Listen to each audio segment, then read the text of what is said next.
She thought he was just another customer. But when her anger boiled over and she poured hot coffee on him, his next words turned her world upside down.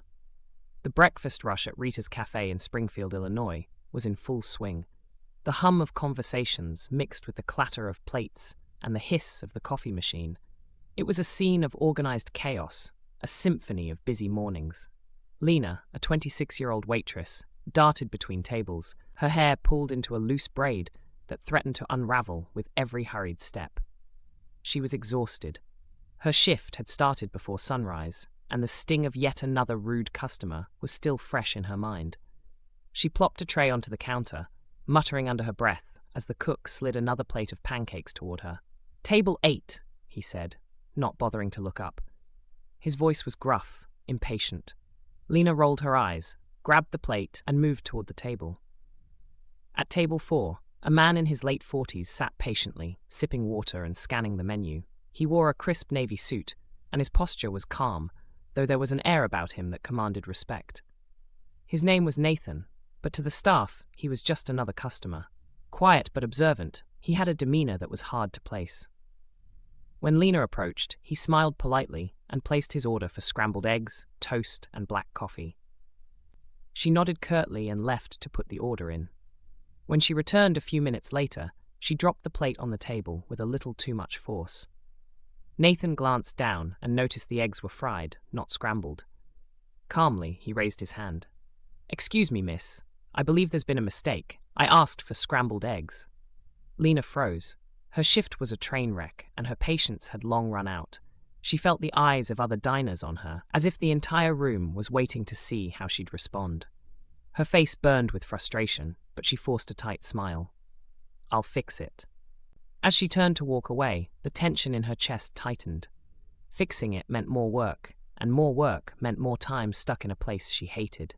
She clenched her teeth, gripping the plate harder than she realized.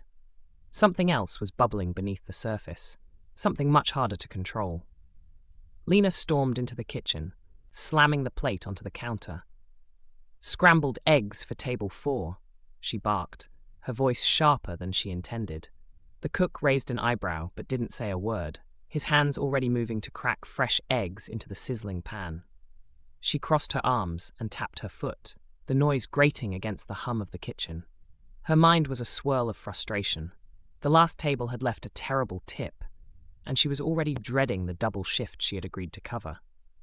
Rent was due, her car needed repairs, and her phone bill was overdue. She felt like she was drowning, and every small inconvenience pushed her closer to the edge.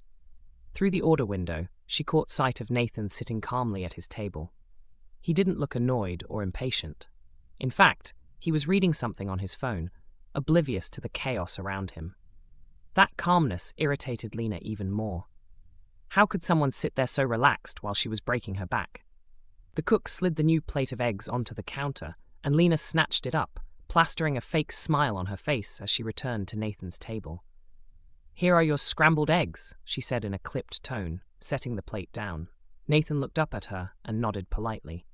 "Thank you," he said, his voice kind. But Lena couldn't bring herself to reply. She turned sharply, and as she walked away, her frustration simmered to a boil. Moments later, Nathan raised his hand again. This time, Lena hesitated. She didn't want to turn around, but she could feel the heat of his gaze.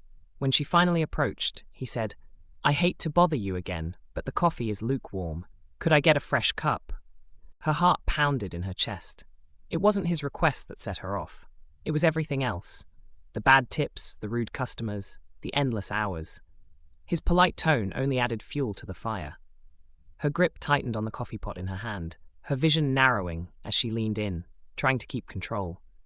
But the room around her started to blur, and what happened next would change everything. Lena tilted the coffee pot forward, the steaming liquid pouring out and splashing across the table and onto Nathan's face. The room fell silent. The clatter of dishes stopped, and the low hum of conversations vanished. Every set of eyes turned toward the scene unfolding at table 4. Nathan jolted back, his hand instinctively reaching for his face as the coffee burned his skin. His chair screeched against the floor as he stood abruptly, his calm composure replaced with stunned disbelief. "What the hell is wrong with you?" he said, his voice sharp but controlled, as if he were trying to process what had just happened. Lena froze, the pot still in her hand. The realization of what she had done hit her like a freight train. Her face went pale, and her mouth opened to apologize, but no words came out. The enormity of her actions left her paralyzed. Customers whispered, and a few gasps echoed through the cafe. The manager, a woman named Beth, rushed over, her face a mix of anger and panic. "Lena, what did you do?" she barked, grabbing the coffee pot from Lena's trembling hands. Nathan stood tall, his suit stained with coffee, his expression unreadable. He wiped his face with a napkin, and the cafe seemed to hold its breath. Then, in a low, deliberate tone, he said, "You clearly don't know who I am." Lena's heart sank further into her stomach. There was something about the way he said it, calm yet commanding, that made her knees weak. She couldn't move, couldn't speak. All she could do was stare at the man she had just humiliated. The silence was deafening, and the weight of the moment pressed down on everyone in the room. But what Nathan said next would leave everyone stunned, and Lena completely shattered. Nathan straightened his tie, his eyes fixed on Lena. The room felt like it was holding its collective breath, waiting for what he'd say. "I own this cafe," he said, his voice steady but sharp, cutting through the thick silence like a knife. Lena's knees nearly buckled. The words hung in the air, heavy with meaning. She blinked, trying to process what she'd just heard. "You what?" she stammered, her voice barely audible. "I'm Nathan Carmichael," he said, gesturing to the cafe around them. "The one who signs your paycheck, the one who keeps the lights on in this place, and the one you just poured coffee on." Gasps rippled through the room.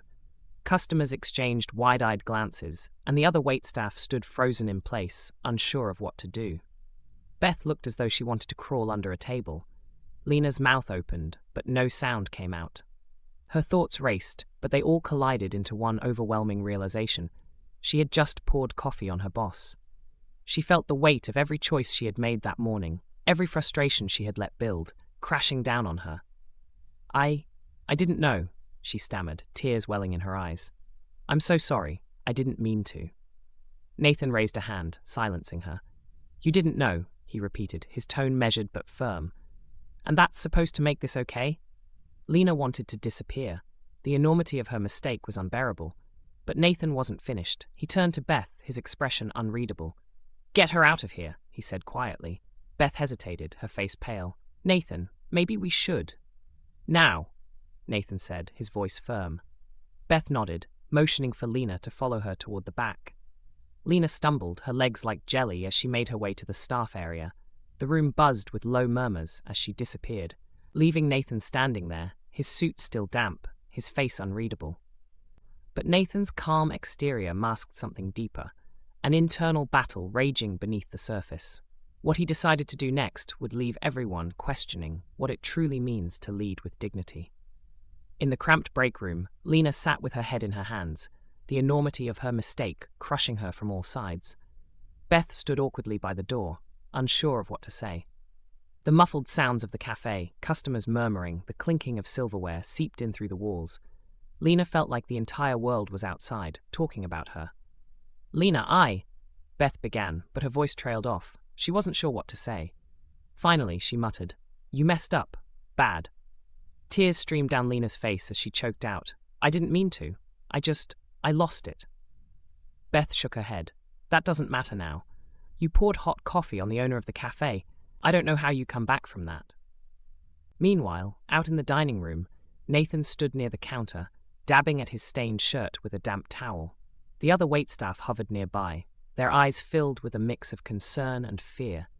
Customers whispered, some pulling out their phones, clearly trying to snap pictures of the aftermath. One of the older waitresses, a woman named Margie, cautiously approached Nathan. "Are you okay?" she asked softly, her eyes scanning his face for signs of injury. Nathan nodded, though his jaw was tight. "I'm fine," he said simply. But the weight of the moment wasn't lost on him. He could feel the stares, the judgment, the unspoken questions. Why hadn't he exploded in anger? Why hadn't he fired her on the spot? He exhaled slowly, his mind racing. He was no stranger to being underestimated, to being treated unfairly. He had worked hard to build this cafe into a community staple, to create a space where everyone was welcome. But this incident had struck a nerve. It wasn't just about the coffee. It was about the lack of respect, the careless way people could lash out at others without thinking of the consequences. Standing in the center of his own cafe, Nathan had a decision to make. One that would determine not only Lena's future, but also the example he wanted to set for everyone watching.